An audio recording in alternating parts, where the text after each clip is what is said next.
From humble beginnings to the pinnacle of success, one man's journey proves that with determination, anything is possible. This is Catch as Catch Can with George Tinsley Sr. Inspiring conversations of triumph over adversity. Here's George.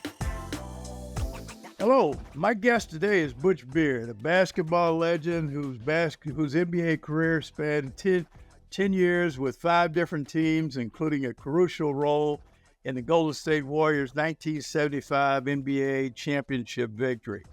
After his playing days, Butch continued to make an impact in basketball as a coach for the New York Nets and Brooklyn Nets now, and as a college coach at Howard and Morgan State University. Today, Butch is not just a sports icon, but also a dedicated community leader and helps champion young lives through sports and education. Butch, welcome to the podcast.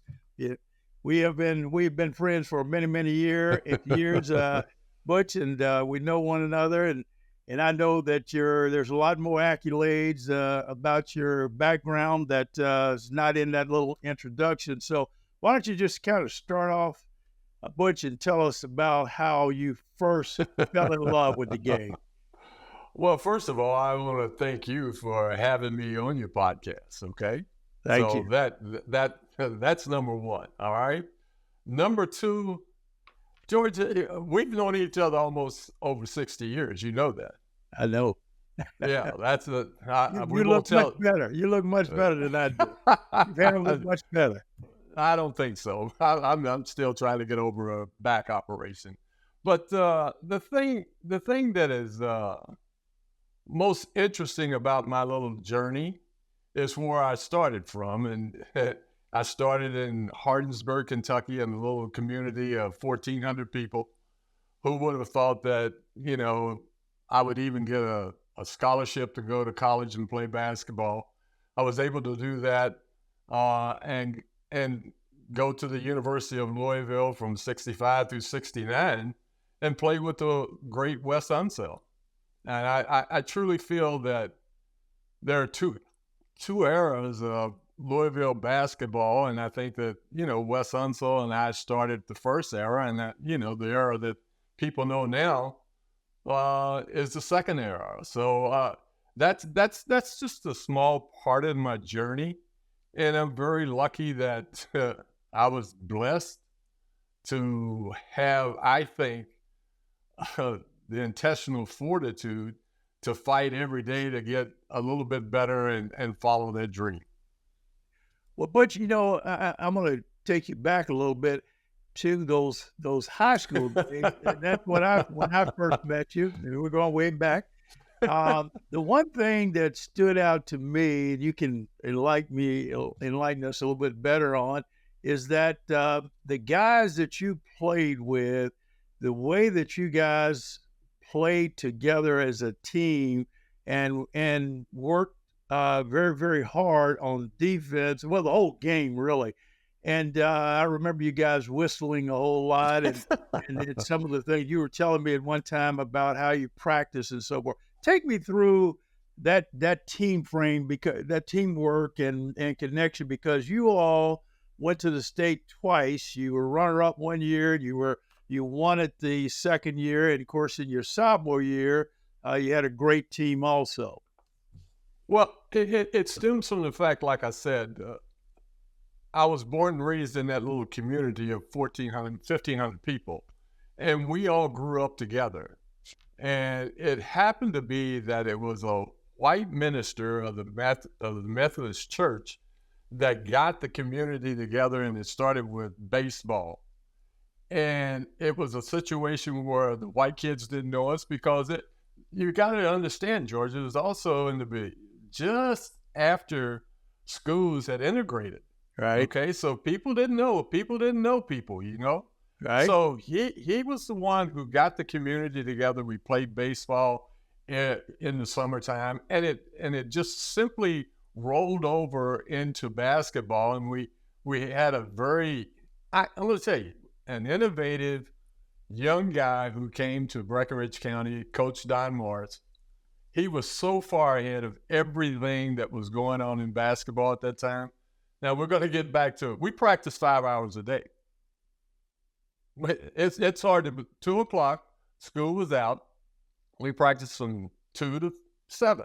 Okay, and it was really interesting how he went about our practices. A lot of fundamentals involved, getting to know how each other would play. That's the reason why when we came to the big city in Louisville, everybody laughed. But we pretty much knew our role. We pretty much knew how we were going to play. And so Coach Morris, I got to give him credit for what he did to that team, George, and how he put us together. Yeah. Butch, I remember when we first played y'all. I played at Louisville Male High School, and we were pretty good team in my sophomore year, but we were number 1 in the state in my junior year. But in my sophomore year, right before we played you all of the kids in the school were kind of teasing about Butch Beard's going to come here, he's going to kick your all's behind, and all of that kind of stuff. And I said, he's little country boys. We got him. And I tell you what, the first couple of plays that I played against you, I realized then how great a player you were. And that was even in your sophomore year. You had broken your arm or something later on. Right. I did. Year. But yes. Okay, so you win the state championship. You're Mr. Basketball in Kentucky, number 1 rated player. Tell me about the recruitment that went on, how competitive it was from the universities in the area, and how you in that little small town with all of these folks there that wanted to see you go here and wanted to see you go there. How did you work through that? Again, we're talking about a different era in the history of life. Right. The University of Kentucky was trying to recruit a black athlete so that they could integrate the SEC. The year before, they tried Wes Unseld, and Wes turned him down. And then my senior year, after we won the state title, they came, Coach Rupp came after me. Now, it was so different in the fact that there were half of the state wanted me to go. The other half of the state, when I said that I was going to stay in the state, wanted me to go to the University of Louisville. And then it became just almost like what the country is today, divided, and everybody had their own reasons why they wanted to do certain things. I really did at one time thought about being the standard bearer and go to, to Kentucky and be the first black. But when Coach Rupp came to my house and he sat down, he talked to my mama, and he did not. My mother asked him a very easy question. If he goes down south, will you protect him? And he said, well, Mr. Beard, don't worry about that. He says, I'll take care of you, boy. When he walked out the door, Mama said, you're not going there. You know that. Yeah. So that's how I ended up at the University of Louisville. Okay. That really is. And again, I still wanted to play with Wes after playing against him my junior year when then Seneca beat us for the title. I said, he's the best big guy I've ever played against. Yeah. So you actually, or did you, because it was reported in the Courier Journal that you actually signed. You didn't sign. No. So there we have. We got that for the record. No, that is for the record. Okay. I mean, they did some things that were pretty good now. Okay. And it was more boosters. They took care of my old man. Yeah. Okay. Well, I think in those days, a lot of that went on. So yes. Yeah, it was not anything unusual. So you go to University of Louisville. You're teaming up with Wes Unseld, as you mentioned, one of the greatest players to come through Kentucky, and certainly play at the University of Louisville. And you surround yourself with some other good players that came out of the Louisville area and surrounding areas. So tell us a little bit about your Louisville career, your 4 years. I felt, George, that my sophomore year, I thought that we were rated number 2 in the nation most of the year behind UCLA, and at that time Lou Alcindor, he hadn't, turned to Kareem Jabbar yet. I thought that we were pretty good. I really did. And then we go to the Midwest Regional and we get upset by SMU by a point. Okay. Uh-huh. And the NC2A championship that year was going to be back in Freedom Hall. I played at Freedom Hall for 3 years in Louisville, Kentucky, lost 3 games in 3 years there. So I felt that we had an advantage if we could have gotten back to the Finals Four. But in all reality, when you look at it, I don't think that if we played UCLA with the talent that they had and the talent we had, I don't think we would have beaten them at all because of the big fella. Yeah. It's just that simple. Yeah. And the dump wasn't in effect at that time. It was that they took it out. Remember, they took it. Yeah. See, they took it out, and they made him develop a doggone sky hook, and the rest is history. Yeah. Yeah. So coming out of University of Louisville, you were drafted in the first round by the Atlanta Hawks. Right. At that time, was the ABA? Did the ABA draft you? Oh man, I got to tell you, great story, man. Okay. You know the Browns. I think the Gregories owned the Kentucky Colonels At the time. at that time. Okay, Right. My senior year. So my last year of eligibility, they meet me at my aunt's house, and in the West End. Right. You used to, I know. They meet me, and they tell me, if you sign with us, with the ABA, if you sign with the Kentucky Colonels, we're going to give you $10,000. They put $10,000 on a table in front of me. And I'm poor as I could be, okay? I'm poorer than that chicken in that bucket right there, okay? So I'm sitting here trying to figure out, wow, do I take this money? I need this money in the worst way. Or do I do what I always wanted to do? And that is to have, simply because you had the ABA and the NBA, do I have them bid for me? Okay. So at that time I was engaged to my first wife, and we go in a back room and we discuss it. And I said, I got to see what the NBA is going to do. Okay. I said, I know that's $10,000. I said, we're really rich right now. We got about $8 between us. So I went out and I told them that I'm going to wait and see who drafts me in the NBA. They put out that I had signed a contract with the NBA and would not, sign with the ABA. So therefore, I was the 10th player chosen in the draft in the NBA, and I was chosen in the 7th round by the Dallas Chaparrals because of what the Colonels put out there. Okay. All right. Now I understand. I didn't remember where you had gone in the NBA, because the Gregories at that time sold right after that to John Wyatt. John Wyatt group. Mm-hmm. Yeah, his group. So and we both came out in '69. So right. Yeah. So okay. So you signed with Atlanta Hawks and start your career there. And in my mind, you were probably the best point guard coming out that year in that senior class. And they weren't drafting underclassmen then, as I recall. But you came out and went to the Hawks in the first round and went off to Atlanta. Right, bought you a 1969 Pontiac Grand Prix. Yep. I remember how proud I was. There's no, Well, you know what, George? Before I finish, I think people have to know. At that particular time, there weren't trainers, personal trainers, and everything. But I always prided myself in the fact that I was in better shape than you, So in the third or fourth quarter, I would take advantage of that because I have worn you out if you played my style of basketball.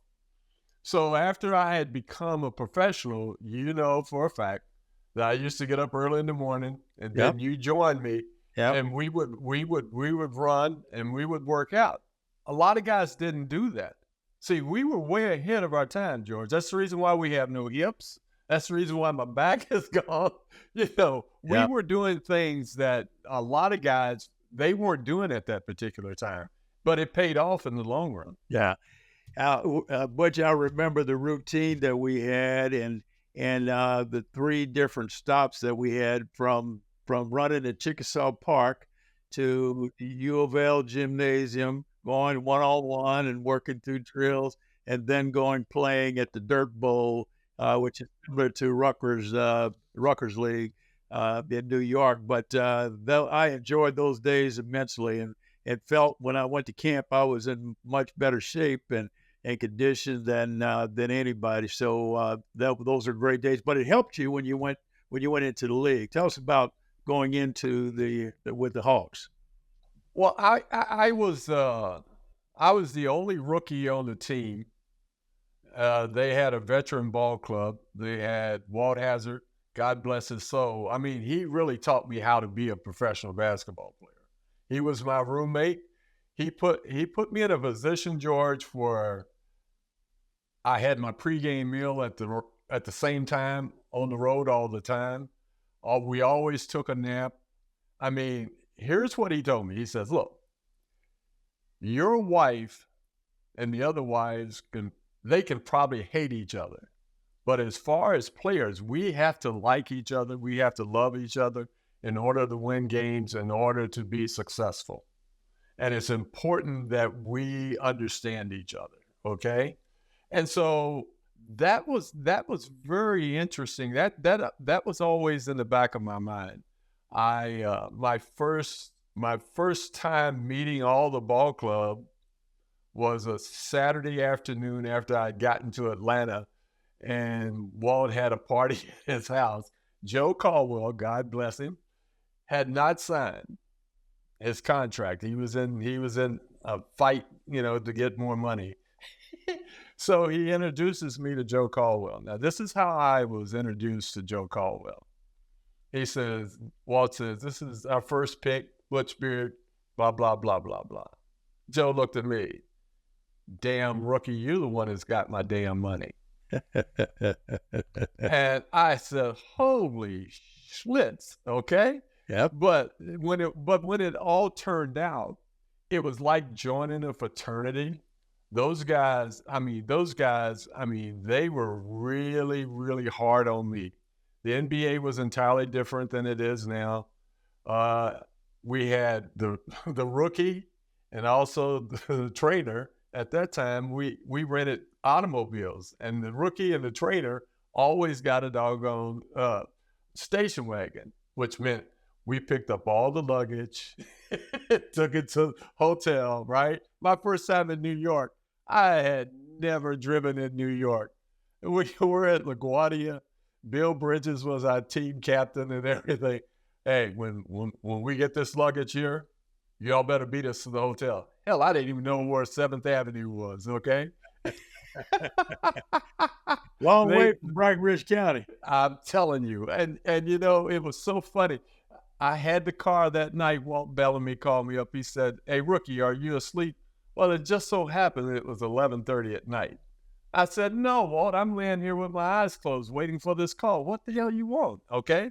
He says, Rook, you need to bring the car down. I need a driver to take me uptown to Smalls. So I had to drive him uptown, wait outside. They wouldn't even let me go into the bar, into the nightclub. Wait outside like I was, it was like an initiation. And then in the middle of the year, they said, you're not a rookie anymore. Says, you're part of us. You mentioned, and a lot of people don't know what Smalls is, but that's another topic later on. Yes.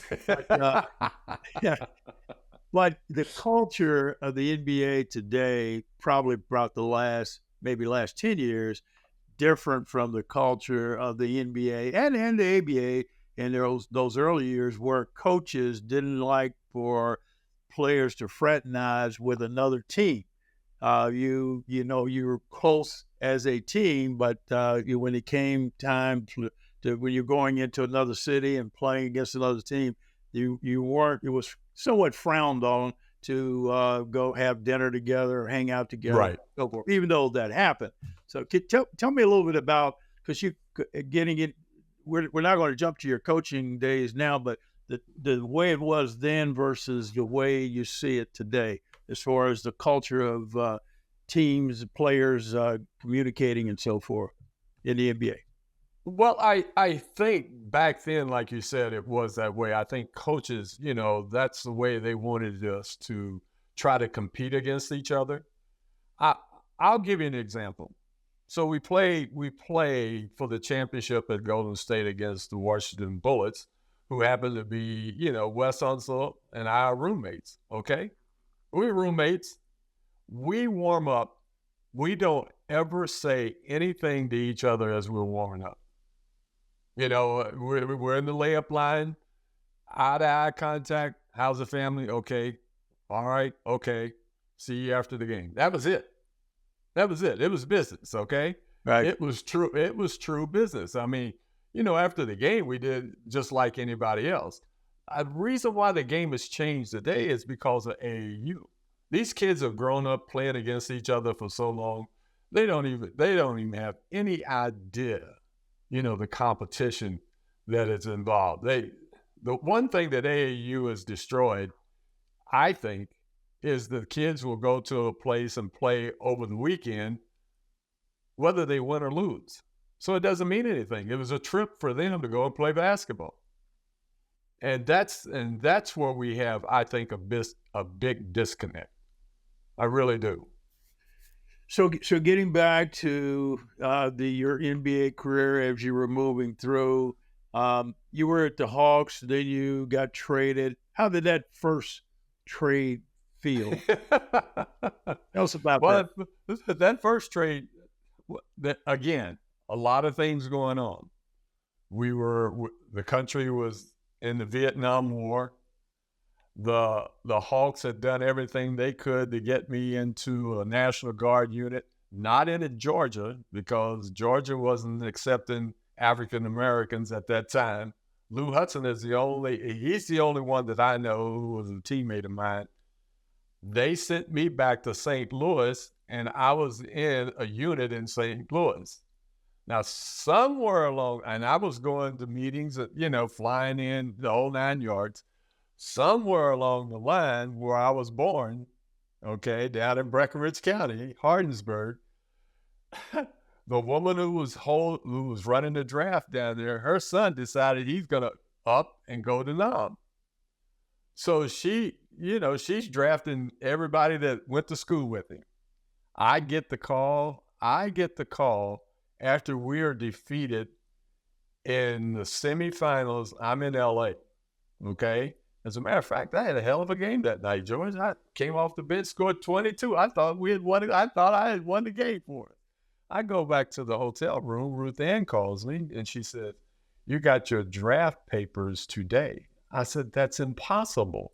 I'm in the National Guards. I go to Richie Guerin, who was my coach, and then the rest of the Hawk organization, and we are trying to figure out how did this happen." And the next thing you know, I'm drafted. I'm in the Army. I'm drafted. I had to go. I had to come to Louisville, go out to Fort Knox, and that was it. When I have a bad back anyway. When they told me that my back wasn't going to get me out of the Army, I drove back from Fort Knox to Louisville. I was in a daze. And the next day, I was at Fort Knox.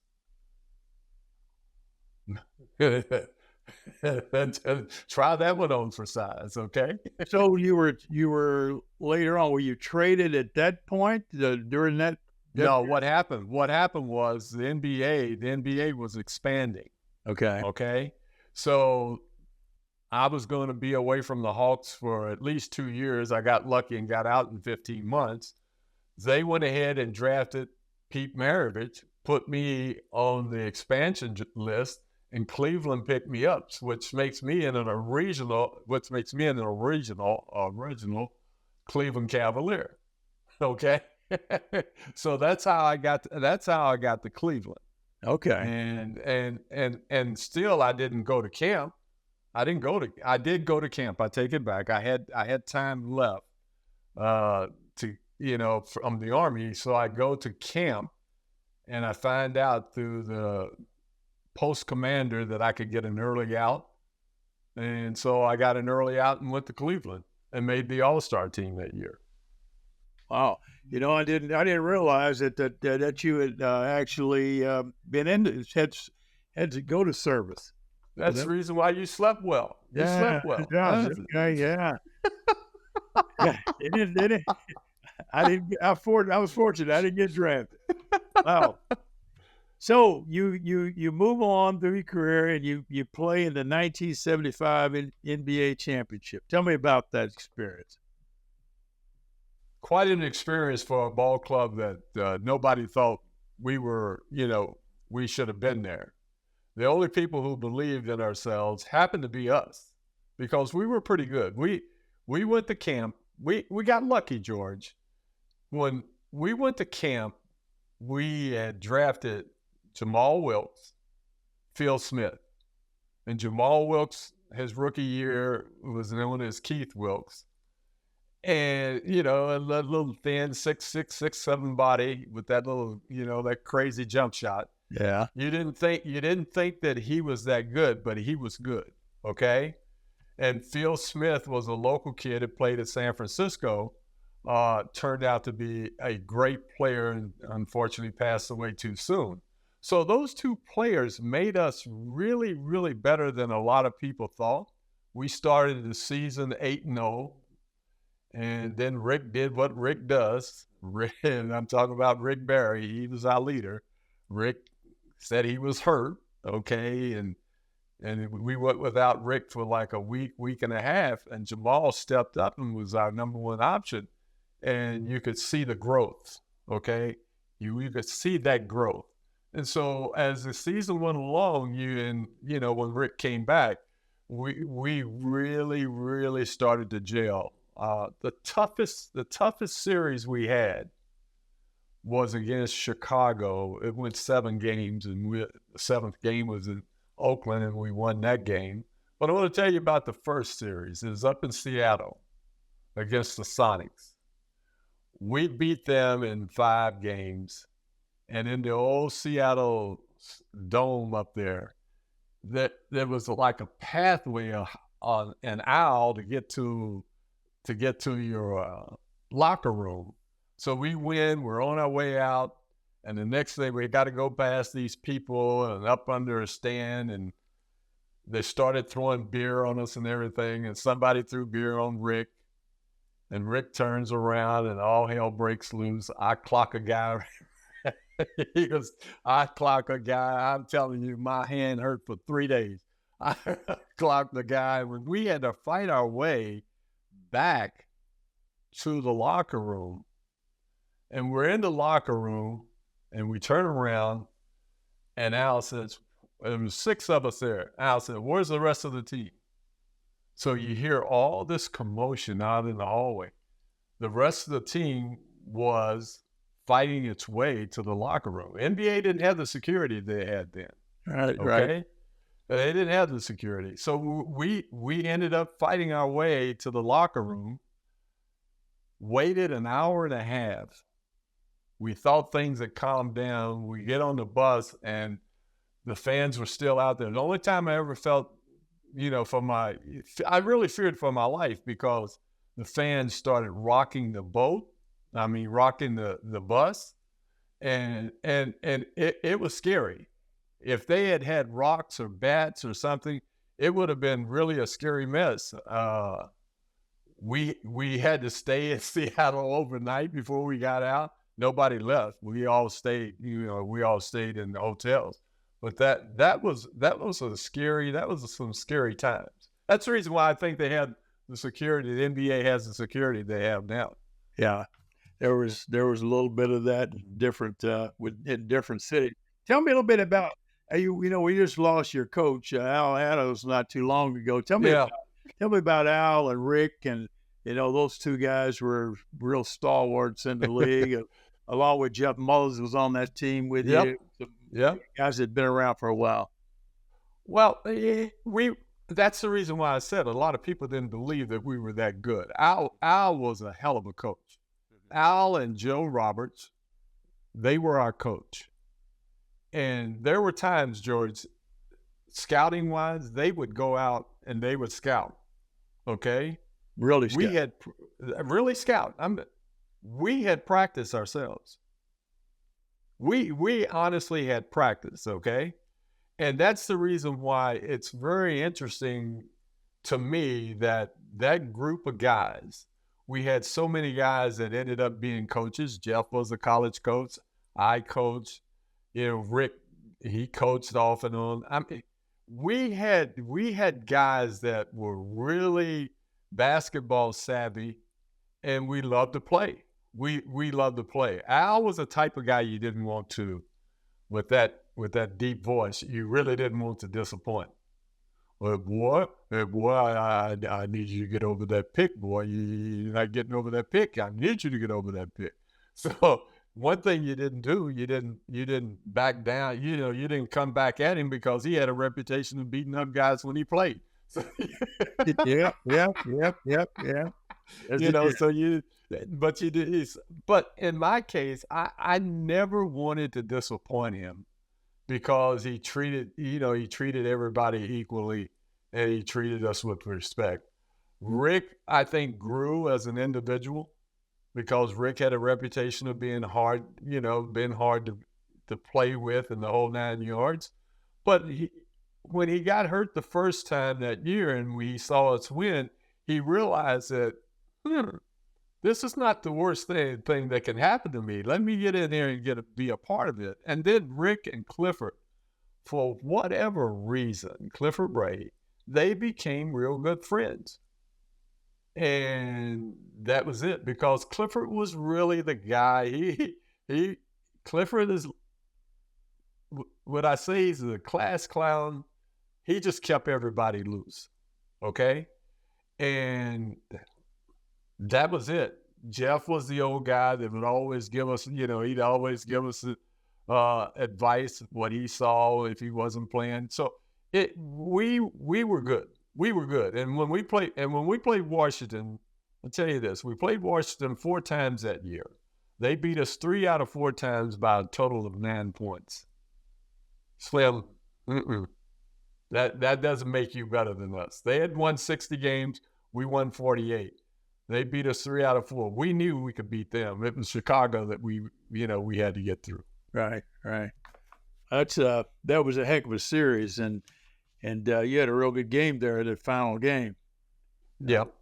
So, but so your career comes to a close in the NBA, and what's your thought process? What when your mind said, what was your next step when you saw your career coming to an end? Well, as a player, you try to hang on as long as you can. And you're working 2 hours a day compared to going out here working 8, 10, 12, 14 hours a day. So when my playing career was over, for whatever reason, Red Holzman saw something in me. It was Red Holzman who got me into the coaching profession. I don't know what, to this day, I have no idea what Red saw in me. I do know this. I've had conversations with him.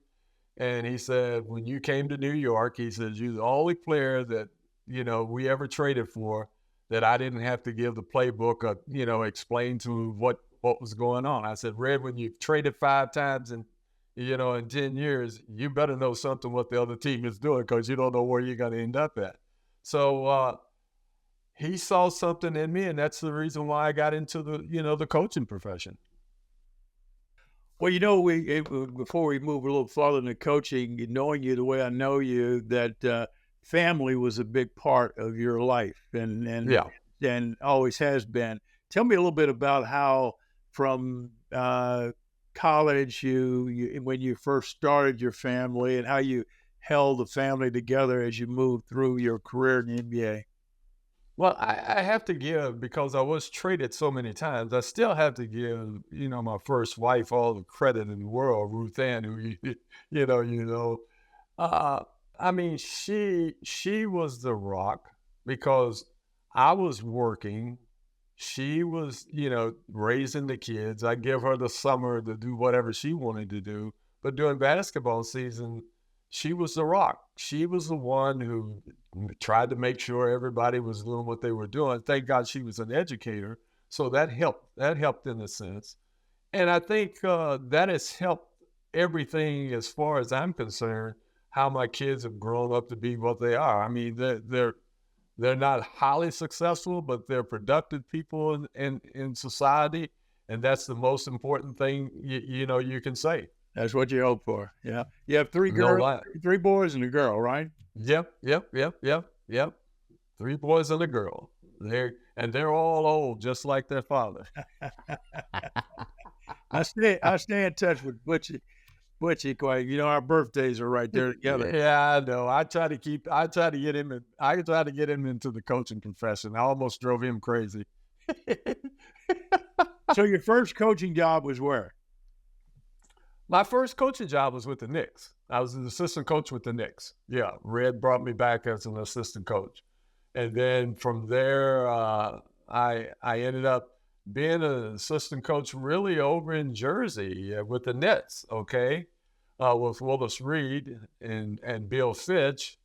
And then John Thompson called me up, asked me if I would be interested in a job at Howard University. He was the real good friend of the president at the time. And I said, what the hell, let me go for this interview. I went down to Washington, D.C., talked to the president, walked out of his office, and was getting ready to catch the flight back to New York. And I called him up. I said, I'm going to take the job. And we hadn't even talked about money, okay?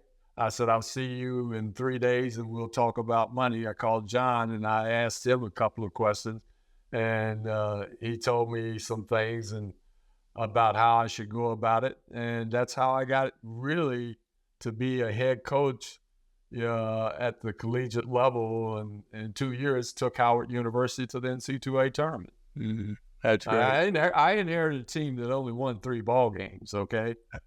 And in 2 years, but they thought, if you thought I was crazy when we were running at 7 a.m. in the morning, I was crazier with them because we practiced at 6 a.m. in the morning. I was nuts, okay?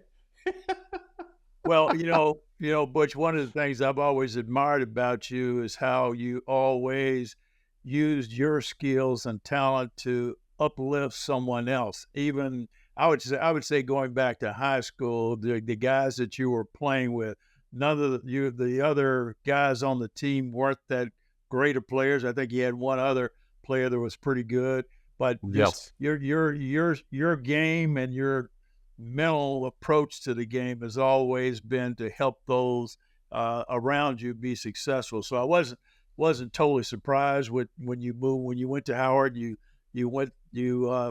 brought that program along, and then on to, where'd you go from there to? Well, I came back to the NBA. That's how I got the head coaching job with the New Jersey Nets. Okay. Which is a very tough job. But the thing about all the jobs that I've had, the college thing is really more important to me than the professional, because the college job, you have some impact upon young individuals. That group at Howard, now I've had some health issues, and when they found out about my health issues, they've gotten in contact. I was in a hospital really in really bad shape, and all of a sudden they show up at the Hospital of Special Surgeries up here in New York. Now, that doesn't normally happen, okay? And as they say, now they're grown men, and they do call me about, issues in their lives, and we discuss them. As they say, when we met you, Coach, we thought you were crazy. And I said, well, I was a little nutty, and I want you to understand that. But I said, I was trying to prepare you to go out and make a living. I said, some of you may have had the goal to want to be professional athletes, but you weren't that good. But I was going to do everything I could to prepare you to be successful in life, and they have been successful. They have, man. I got a doctor, a lawyer. Okay, I mean, I got guys that that really really did well, and they are I'm proud of them, and I think they're proud of their accomplishment at Howard. They did the same thing at Morgan. So you move on to the NBA. You're with New Jersey, and from '94 to '96. Right. So tell me how that period spent. Oh, that was difficult. George, it was a situation where I was supposed to inherit the bad guys. I mean, the bad kids, in the league. I had Derek Coleman, Kenny Anderson, Chris Morris, Benoit Benjamin. They weren't bad guys, okay? Discipline was something that they didn't want to deal with. And management didn't want to deal with it either. And it seemed like every day I was fighting them just to do the right thing, to get prepared, okay, to play. And we had our ups and downs, but I also think that I told management that these guys needed certain things in order for them to be successful. And if you didn't give it to them, they would not be successful. They had good careers. They could have had great careers if they had been more dedicated. And so my number one guy is Jason Williams down there. He's down in Florida right now. Jason played for me, and one of the best offensive rebounders that ever played the game, along with Rodman. They couldn't play today because they can't shoot the three. Okay. Yeah. So I told Jay, I said, Jay, man, all you got to do is get rebounds for me, and I'll get you money. And I got him that big contract. Unfortunately, he had some problems in his life, but Jay and I, we're still close. When he got inducted 2 years ago into the St. John's Hall of Fame, he came and got me. Okay? And he said, "This is my coach." Okay? This is my coach. So those relationships mean a hell of a lot to you, especially as you get a little bit older. But, it meant a lot to me that he thought that much of me trying to help him. And he's doing some great things down in Florida right now, trying to help guys, straighten out their lives, NBA guys and professional guys. So I'm happy for him. So you coached at New Jersey. Then you moved from where'd you go from there? I go back to college. I go back to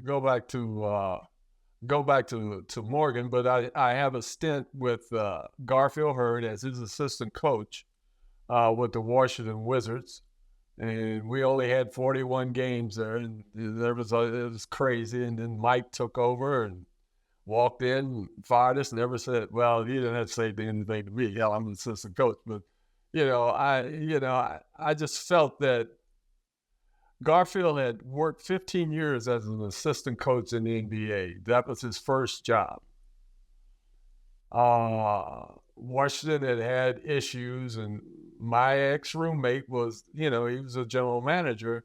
And I told Wes, I said, if you're going to do something, I said, I worked under difficult circumstances in New Jersey.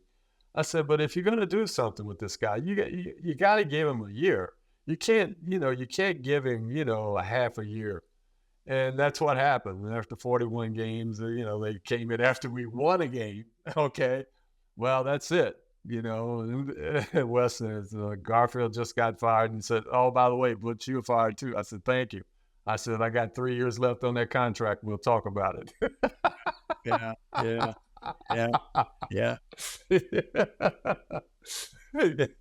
Oh man. So today you are you still connected with basketball, professional basketball, the NBA? I know you were working with the officials for minute? For a while. I'm not doing that. I did until, my back went out. I was helping an agent up here to prepare his kids, working them out, for the draft. As soon as I get healthy enough, I'm going to try to do that. I think the other part of it, George, to my little journey was my 4 years in Louisville, Kentucky at Simmons College.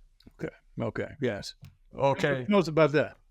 I think, I get the call from Jerry Eaves, who helped me at Howard and who I took with me also with the New Jersey Nets. He was starting basketball programs at Simmons College, which I didn't even know it was there. I don't know if you knew Simmons was there or not. I had no idea Simmons was there. Well, I had my in-law was a minister, so I knew a little bit. Okay. Well, you way ahead. Not the athletic side. No. Yeah. I mean, but I didn't know Simmons was there. I didn't know in any way. And I had gone by Simmons all my life. Didn't know. Okay. So Jerry called me up along with Reverend Cosby, and they asked me if I would come and help him, to start a basketball program. And I said, yeah, I guess I'll do that to help you because you helped me. Okay. So I came down and to start to get the type of kids that we were getting. We were getting kids that, we had 2 kids that were sleeping in cars. You know what I'm saying? We were using basketball as a vehicle to get them to come to school. All right. So the basketball ended up giving them some discipline, and Jerry is still doing it. And I think he's done a hell of a job just keeping that afloat. And that was just the boys. Then he asked me, I was getting ready to come back to New York, and he says, will you start a girls program? And that was difficult. Ooh, was that difficult? Because the ladies are really different. They are different. You ever, you be working them out, next thing you know, one of them turn around and say, I'm just tired. I don't feel like running anymore. What?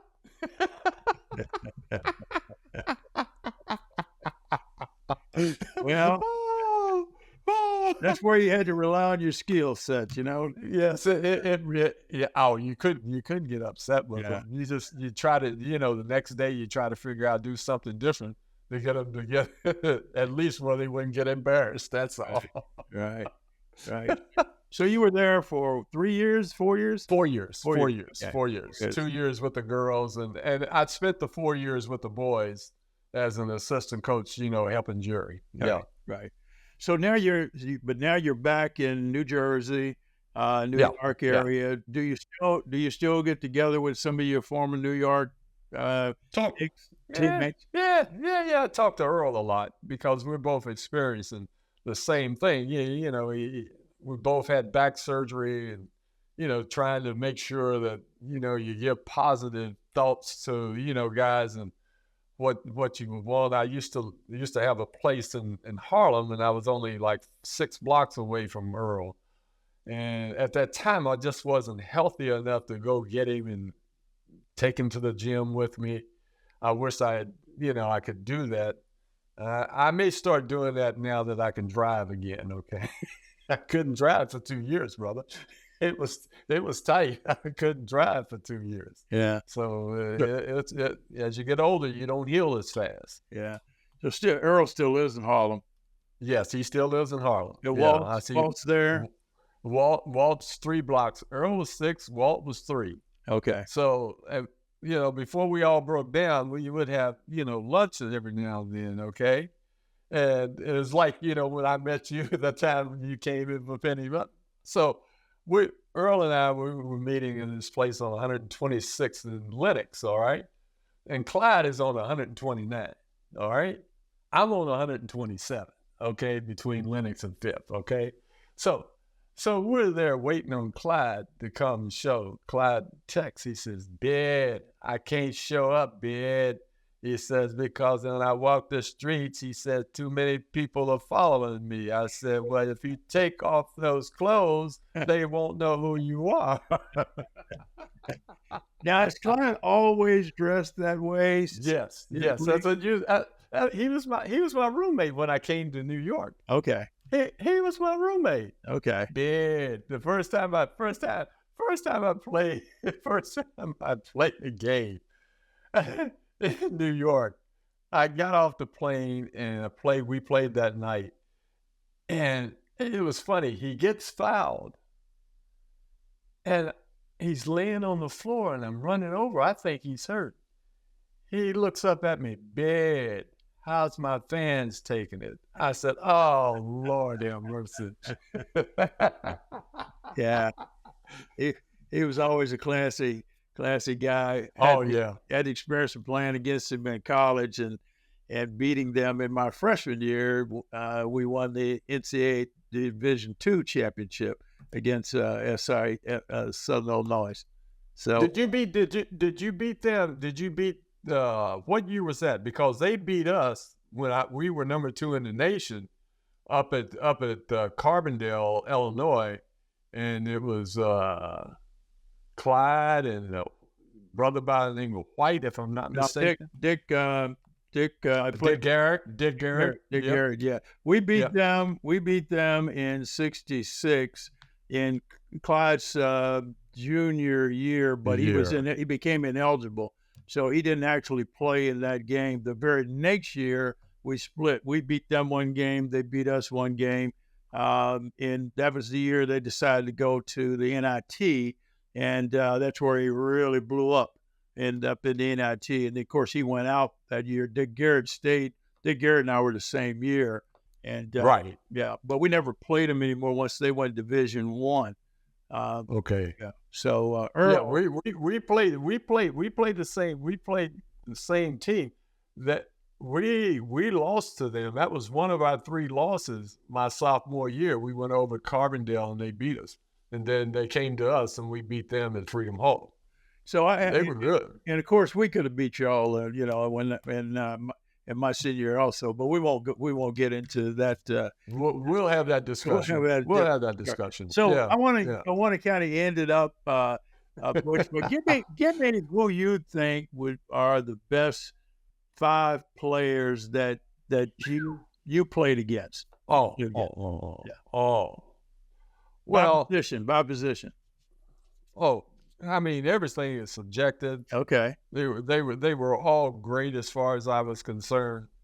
Nobody was as good as my idol, Oscar Robertson. Okay. When I played against him, I was always in awe.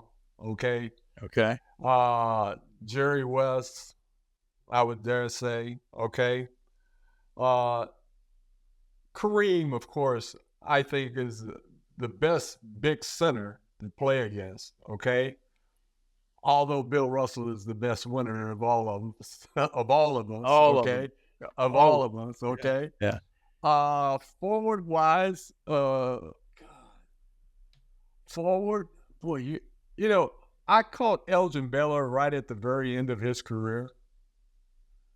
I still say Elgin Baylor was one of the greatest players to ever play because he, jump up in the air and hang in the air and, and shoot on the way down with the big hands. I really do.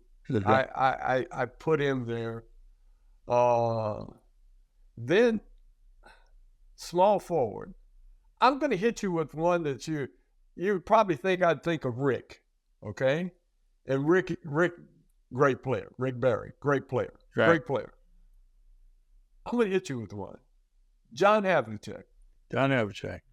Okay. I had to guard John Havlicek his last 2 games that he played of his career. The New York Knicks played the Celtics back-to-back after matinee games. In New York, I held him pretty good. We go up to Boston. I have 3 fouls on me in like 6 minutes. I said, I guess they didn't want me to play today. So last question, the GOAT. As there's a lot of folks out there throw it around loosely and so forth. But as a player who has analyzed players and looked at them over their careers and so forth, who would you rank in that conversation of GOAT?